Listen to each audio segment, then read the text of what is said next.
Rudy, ayan. Ako galing akong Cavite sa Indang.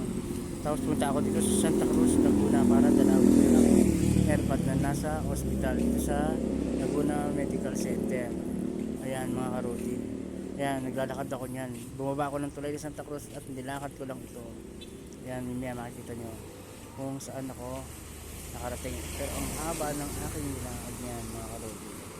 Ayan, pasensya na kayo. Salamat sa inyo. Ayan mga ka-Rudy, magandang tanghali. Andito pala ako sa Santa Cruz, Laguna. Ayan. Nadalawin ko yung tatay ko na stroke. Itinan ko kung anong kalagayan niya ngayon. Pero sana wag naman po sanang grabe. Wala naman pong anak na gusto may mangyari sa magulang. Sige po, update ko kayo.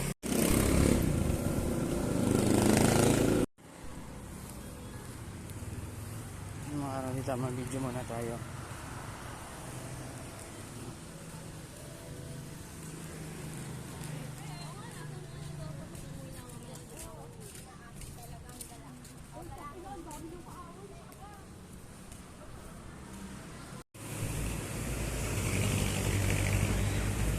Ayun mga ka-Rudy, nandito na tayo sa provincial.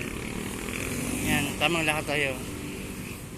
Tingnan natin si tatay kung anong kalagayan niya mga ka-Rudy.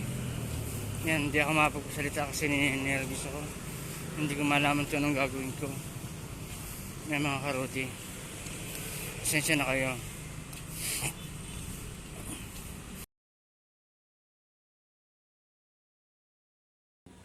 Yan, magandang gabi mga ka-Rudy.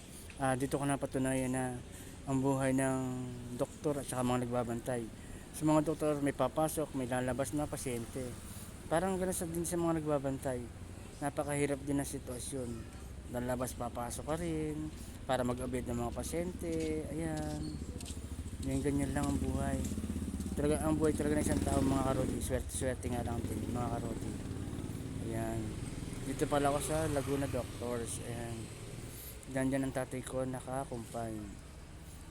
Ayan, ngayon lang kasi ako nagbantay dito. At ayan, hanggang dito na lang mga ka-Rudy. Salamat sa inyo.